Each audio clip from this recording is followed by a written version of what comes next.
এক দশকেরও বেশি সময় ধরে আলোচিত বিএনপি নেতা এম ইলিয়াস আলীর রহস্যজনক নিখোঁজের ঘটনা নতুন করে আলোচনায় এসেছে আন্তর্জাতিক অপরাধ ট্রাইব্যুনালে দেওয়া এক সেনা কর্মকর্তার জবানবন্দিকে ঘিরে। র্যাবের সাবেক কর্মকর্তা অবসরপ্রাপ্ত মেজর জেনারেল জিয়াউল আহসানের এক সময়ের দেহরক্ষী ওয়ারেন্ট অফিসার ইমরুল কায়েস এমন কিছু দাবি করেছেন যা রীতিমতো আলোড়ন সৃষ্টি করেছে।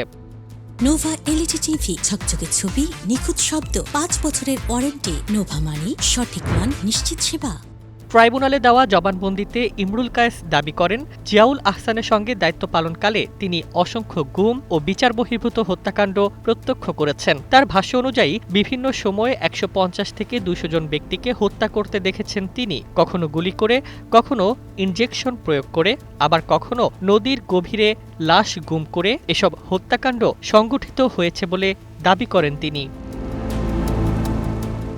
সবচেয়ে চাঞ্চল্যকর অংশ আসে বিএনপি নেতা এম ইলিয়াস আলীর নিখোঁজ হওয়ার প্রসঙ্গে। ইমরুলের দাবি, ২০১২ সালের এপ্রিল মাসে ইলিয়াস আলী নিখোঁজ হওয়ার পর র্যাব সদর দপ্তরে অস্বাভাবিক পরিস্থিতি তৈরি হয়েছিল।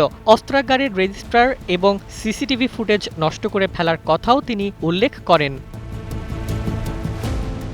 জবানবন্দিতে ইমরুল আরও দাবি করেন, একদিন তিনি জিয়াউল আহসানকে ফোনে কারো সঙ্গে কথা বলতে শুনেছিলেন। কথোপকথনের এক পর্যায়ে জিয়াউল নাকি বলেছিলেন, স্যার, আপনাদের কথা মতো ইলিয়াসকে গল্ফ করলাম, এখন আপনারা এমন করলে হবে। এই বক্তব্যের পর থেকেই নতুন করে নানা প্রশ্ন উঠতে শুরু করেছে। যদিও এই বক্তব্য আদালতে উপস্থাপিত সাক্ষ্যের অংশ এবং এর সত্যতা বিচারিক প্রক্রিয়ার মাধ্যমেই নির্ধারিত হবে।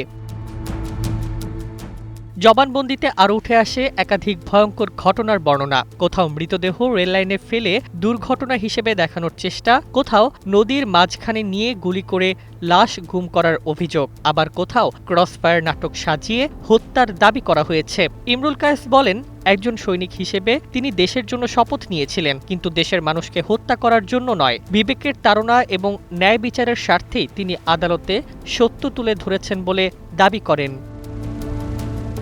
তবে মামলাটি এখনও বিচারাধীন। আদালতে উপস্থাপিত এসব অভিযোগের বিষয়ে চূড়ান্ত সিদ্ধান্ত আসবে বিচারিক প্রক্রিয়া শেষে। তবু এই জবানবন্দি ইতোমধ্যেই দেশের অন্যতম আলোচিত গুমের ঘটনা এবং মানবাধিকার লঙ্ঘনের অভিযোগকে নতুন করে জাতীয় আলোচনার কেন্দ্রে নিয়ে এসেছে।